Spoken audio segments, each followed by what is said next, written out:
I'm Sam Cox, the Doodle Man, and I doodle over walls, objects and everything with a growing drawing virus. Plan is to get world domination through doodling, so take over the world with the growing drawing virus. I love it, like it's my favourite thing to do. It's the number one thing. I wake up and I think that's what I'm going to do. Hi guys.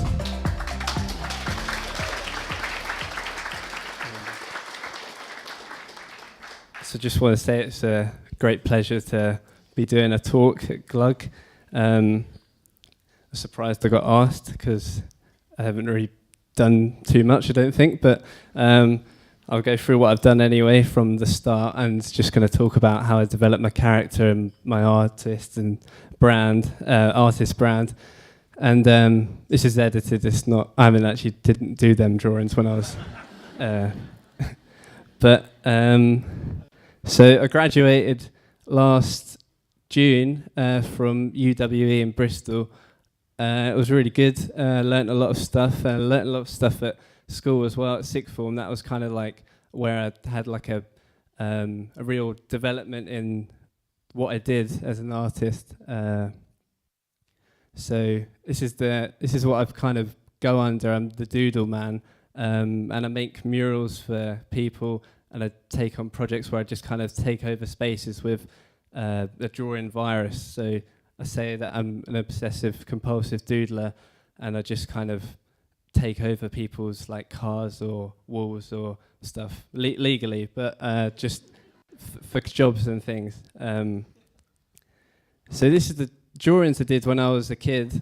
So I took over my bedroom with drawings there, and I used to do a lot of comic books and just making up characters. I loved video games, and I loved cartoons on TV like Tom and Jerry and Wacky Races and stuff like that. And I just used to copy them, and I'd kind of develop them into my own characters, and then I'd build up my own kind of collection of characters that I tell stories about.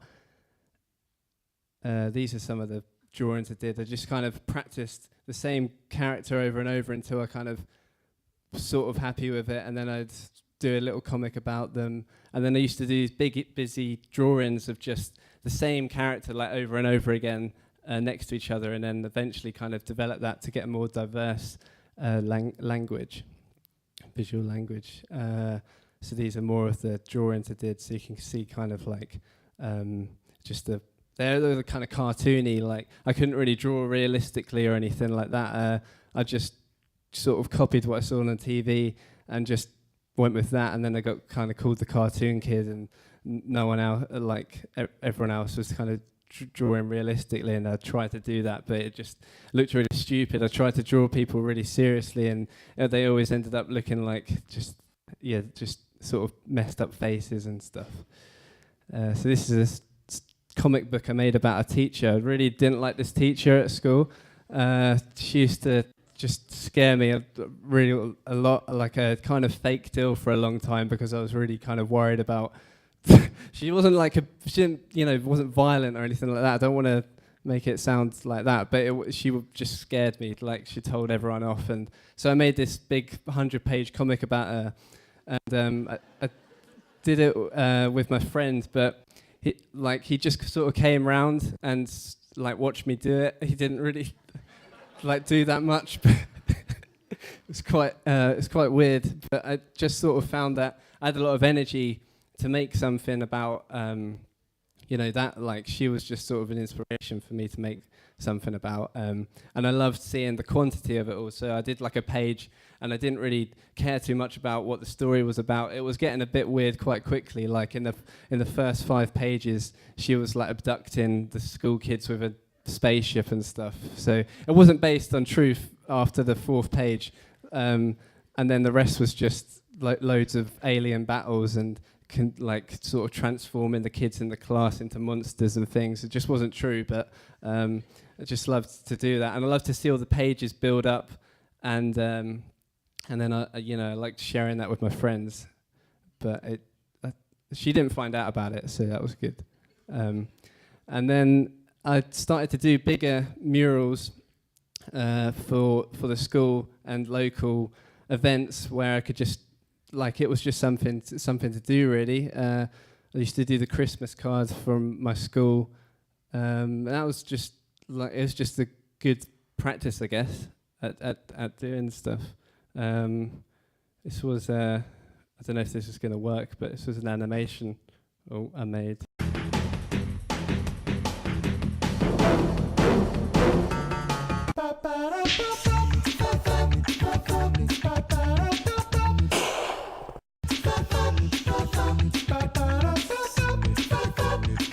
So yeah, almost good as the MTV stuff, I guess.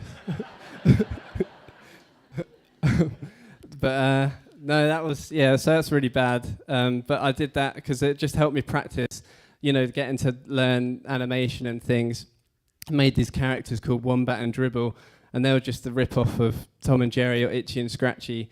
And then I just I made them their own video game. But I didn't make a video game, but I designed like all the levels and things, and I was gonna take it to EA and it was gonna kick off, but it didn't happen. I just sort of made it, and then it was something to do again. And I've designed all the levels. I started using more digital programs and just sort of designing the world that they were gonna be in and have all their levels. And then my friend from school saw that I was drawing cartoons all the time, and he painted graffiti, so he asked me to come out and spray paint with him and draw the characters next to his pieces. And I thought we were going to be gangsters and really cool guys, but we weren't. We were really lame. We were really bad at what we were doing, and we got our like paint stolen and stuff by older guys, and it wasn't good. But I thought I was going to be Banksy. I thought it was going to be really good. We went out and painted all the walls around the local area, and went out at night and stuff. And I tried to get my head around letters, but the typography wasn't my strong point at all. And every time I painted a character, my friend was like, "You can't paint characters because the other graffiti writers, they won't like it when you paint characters, and they'll paint over you and stuff. And you got to learn to paint letters." And I couldn't do that. But then I tried to develop my letters. This was in graphics at A-level. I started to develop them a bit more and add a bit, more pattern and things. And then I started adding my characters back into it, and then trying to develop more of like a visual language that was a bit more mature and varied compared to the just repetitive kind of Simpsons rip-offs I was doing earlier. And then I started going out at like 5 in the morning and just walking around the street and finding bits of stuff people were chucking out and just drawing on them, and then leaving them there and taking photos of them, because I liked the way that the work was busy and it kind of looked like it was taking over something, because I kind of made it appropriate for the size of the thing I was drawing on, and then just took it over. And then I always try and, just going a bit off topic, but but I was always trying to make the most of like my time of drawing as much as I can, and I tried to get a sketchbook and like walk around from place to place and draw. So when I was like walking to school or something, I'd try and draw in a sketchbook, but I kept on sort of walking into stuff that I didn't want to walk on because I wasn't looking. And then I realized a lot of people were looking at their phones all the time. So I found an app on my phone, which I should have done a lot earlier, and started to draw on that. And I'm trying to get to 1 million drawings, 1 million iPhone drawings, and I've done 100,000 now. So, but I think it's going to take 12 years, because it took quite a while to get to 100,000. So it's just got to keep going. But it's the hardest thing is looking after them all, because you got folders full of drawings and you got to sift through and make sure there's not the same one twice, and that's just a bit boring. But like I still do it. I like it, and I draw in these sketchbooks that I keep, and so I'm always traveling. Whenever I'm traveling, I'm drawing, or as I say, walking and drawing, trying to make the most of my time. Like I see people on the tube, and like they just kind of like I just feel like I could be I don't want to sit there and not do anything, so I just want to draw. So I try and do that. And then I started taking my illustrations onto T-shirts and stickers, and I tried to sell them. I did sell them, and I shared online competitions to get my work out there because I wanted to get some jobs. I didn't want to get a normal job, and I tried to convince my parents that it was definitely going to happen, and I was going to be an illustrator or just someone who could draw and make money for a living. So I set up. I used to sell sweets at school, and I saved up some money from selling sweets. Like I used to go in with Kit Kats and Pepsi cans, and because of my ginger hair, like people could come up to me and see me from a distance. The school was quite big. There was 2,000 kids at school, and they could see me and they'd be like, "Oh, it's the guy who sells sweets." So I bought sweets, and then I saved up the money and then invested that into exhibitions before I went to uni, and I did some stalls, just sold what I was making.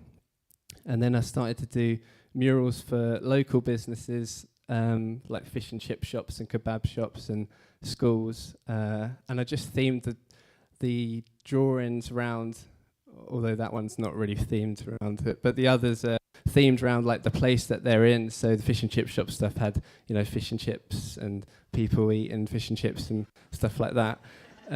But I did it all for free, but I just did it so that I could show people who I was going to hopefully get paid for, this is what I can do. Otherwise, they kind of had to take a risk. So, that helped me a lot. And I was doing it it was a swap project. So I did a drawing for the fish and chip shops, and then it gave me like a week's worth of fish and chips. So it was quite an unhealthy few months because most of the places were fast food restaurants. So I did a few others like burger vans and a local DIY van and just this other place. It was like a town hall place. And then this got me some bedroom commissions. So I was going to kids' bedrooms and drawing on the walls, and the parents are paying me a little bit of money, and that was quite good to. It was kind of getting a bit more. I still wasn't Banksy, but it was, it's almost there. So no, then I met these guys who are they're like a design agency. So I did a lot of work, still do a lot of work with them, and I reached out to them. I sent them a drawing, with their name in, and themed it around the stuff that they did, so that they kind of picked up on that, and they were like, "Oh, is this guy?" He's taken an interest, so they looked into my work, and then we did some work together, and that was really good because then they gave me a chance to work with some bigger brands. And then I thought, oh, great, I'm working for JD, and now I'm gonna this is gonna be it. Like everyone's gonna know who I am now. But nothing was. Yeah, it was good, much better than money than getting a fish and chips for a week. But people weren't really picking up on who I was so much. I was getting kind of couple more followers every month, but that wasn't enough. I did some more bits. And then I also reached out to musicians that I liked, because I used to always listen to a lot of music when I work, and I wanted to do some work for the people that I liked. So I did music videos for them. I spent like hours doing the music videos, and they were kind of inspired by all the wacky races and the cartoons I was watching when I was younger. And then I realised in my final year at university, when I was drawing on these big walls,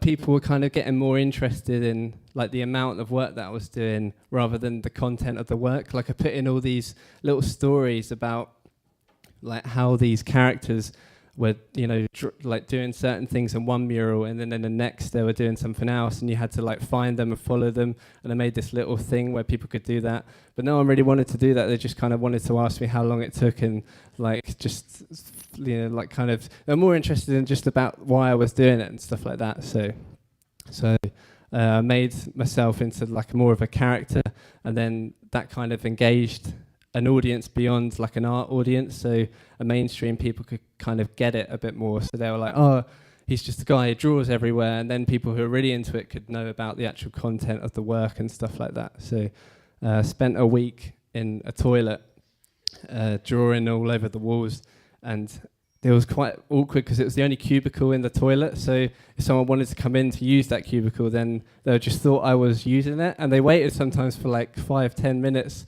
like knocking on the door, and I just left it locked because it's really awkward, really, and it stunk. It smelt really bad. So, but it was good. I enjoyed doing it in a weird way. So now I kind of make jokes about like I kind of made a character about like how much I love drawing and making things, and I kind of make it into a funny sort of thing, hopefully. So I made the Doodle Man, and I gave him a bunch of pets. So there's Doodle Dog and a Doodle Rabbit, and like I dressed myself up for different themes like Santa Claus and like Christmas and Valentine's Day, things like that. And then I made enemies for the Doodle Man as well. So this is the anti-Doodle squad who want to rid the world of Doodle Man's drawings. So it's kind of playing off them ideas from graffiti that I got when I was painting my friend, but kind of taking it to like a storyline that fit my character that people could buy into and things. And then I gave out these leaflets to people saying, you know, this is how you're going to survive the doodle virus when the drawings take over the world. And then like it was kind of informing them about that, but also letting them know who I was and my work and things. And I made a evil twin for Doodle Man who draws in the negative of how he draws. But all his drawings are really spiky and not curved and meant to be made by machines rather than hand drawn. And this is a bedroom that I made for my final university project where they just split it down the middle as if they're kind of two twins that can't agree on how much like furniture they get each and stuff like that. But I guess it's kind of weird because the bed's a single bed, so they would have to sleep like top and tail. And there's a lot of people that think, well, there's probably like 2 or 3 people that think that the evil twin's the good guy because he's trying to stop Doodle Man taking over the world. So there's that. And then I make make YouTube videos in the style of TV shows. So I just go out with the Doodle Dog and try and trade drawings for products and food. So I go into fish and chip restaurants again and try and trade a drawing for a portion of chips. And I film all that and then make a little video out of that. And then that's another way of trying to engage with just any kind of audience, really. And also just explore the brand in as many ways as I can, because I like doing lots of different things, and I just think it's fun with it. And so there's a few bits from the TV shows. But then at the heart of it all really is I still do the murals. That's the kind of like the way I get income. So all of that stuff's really just kind of promoting. It's also for like an audience that isn't paying me. It's just like getting my work out and just having fun with it. And then like every so often I do these murals that actually get me money. And then I started painting more around areas where I thought I could get work, and then putting my name like big on it, and obviously dressing up in the same drawing. So people said, "Oh, you blend in, let me take a picture." And then it was on the Instagram, and then that's all working well, gets my work out more. And then I kind of realized I did this for Sourced Market in St Pancras, and like the guy who was got me the job, saw my work there, and then said, "Let's do this job. Like, so many people are going to see it. Like, there's so many people walk past this mural." And he paid me as well, so it wasn't just he wasn't trying to get me to do it for free or anything. But and I was really excited because I thought, I'm going to get so much work. But because it's like advertising the company before it's advertising me, people just sort of switch off a bit. When it's all my work, then they kind of feel like they're not really buying into a brand, they're just seeing an artist's work. And that's why I really like the power of an artist brand, because no one feels they're being sold anything necessarily, but it kind of it's still good for me. I like that. So and then these documentary guys asked to film a documentary about my work, so I teamed up with them for a couple months, and they just filmed me painting caravans and drawing in the street. And this is it made me they wanted me to make an animation about the Doodle Man and like what he does and all the characters involved. So that forced me to kind of sum up the story of all the bits I'd made, like the TV show and everything, like how that all fits into the story. So this is what I made for that.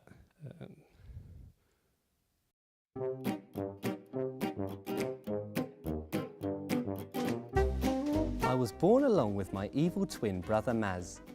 As we grew up, my parents realised I had OCD, which is obsessive compulsive drawing, and I left home because people are fed up with me drawing everywhere. I took over my whole town, and then the whole country, and then the whole world. I made a deal with these people called the Anti-Doodle Squad. They were trying to rid the world of Doodle Man's doodles. I said I will leave Earth to go away to this place called the Paper Galaxy, which is entirely white space, which is where I created Doodle Land. But whilst this was happening, my evil twin brother Maz created evil machines to draw, as he was quite jealous of me. He made a vortex and landed in Doodle Land. Maz was so bitter about me taking over the world that he kicked me out. I fell back to Earth and realised the world had been rid of my doodles because the Anti-Doodle Squad had used the eraser laser to clean the Earth. I had to trade drawings for different things to build some kind of way to get back to Doodle Land to defeat Maz.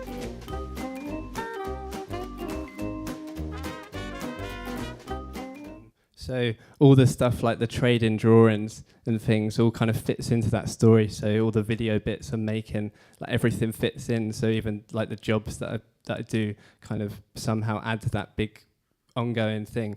So this is a tunnel painted down the road, and it was like this guy came up. This guy came to me. I said to the guy I was painting, who got me all these spaces to paint, said there's this tunnel, a construction tunnel that you could paint, and it'd be perfect for my work because it would kind of take over all the areas. Like my work works best when it's like on the ceiling, the floor, and everything like that. So I was really excited to do that, and then that was really cool because it kicked off a lot of interest. Loads of people were taking pictures of me. I felt like a monkey because they were just like there all the time, like coming up my face and taking pictures while I was doing it. But it was great because following just went up loads, but it wasn't for a job or anything. I just kind of like made it happen because I just had the chance to do it, and it was just like a self-initiated thing. So I was really pleased with that. And I spent it's like 14 hours a day for 4 days doing this, but and then the guy who owns this gallery at Hoxton Gallery came up to me as soon as I'd finished painting the tunnel and said, "Do you want to come and do this exhibition? We've had a cancellation this coming week, so if you want to do it, you got to kind of live here and make all the work during that time." And I just finished this tunnel, and I was knackered from doing it. But he was like, you got to do it now, or you're not going to get the chance to do it, because he gave me a really good deal and stuff. So I did that, and I lived there and spent 19 hours a day doing all the drawings for that, and just painted all the walls. I made all the prints and the canvases that went into the show for that, and I was just chuffed to be able to do that. Like it was great. And then that and the tunnel opened up a lot more commissions and things for me. So I started painting people's tables, and I was getting all the right work that I wanted. It wasn't like I was taking kind of any illustration job.